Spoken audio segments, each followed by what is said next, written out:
Hello guys, চলে এসেছি আমার নতুন মিনি ব্লগ নিয়ে। দুদিন শরীরটা খুব খারাপ ছিল, তাই জন্য ব্লগ দিতে পারিনি।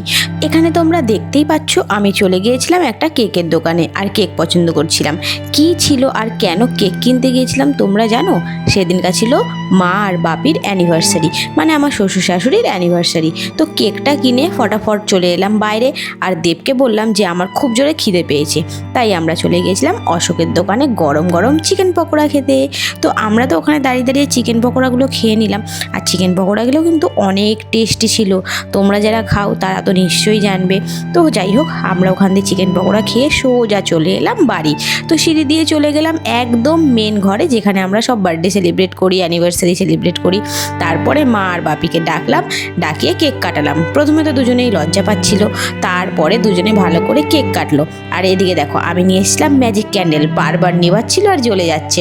তারপরে বললাম খাইয়ে দাও। ওদিকে দেখো মা খুব লজ্জা পাচ্ছিল, তো তারপরে বাপি মাকে খাইয়ে দিল। তো এইভাবেই সেদিনকার দিনটা কেটেছিল। আজকের মিনি ব্লগটা এইটুকুনি।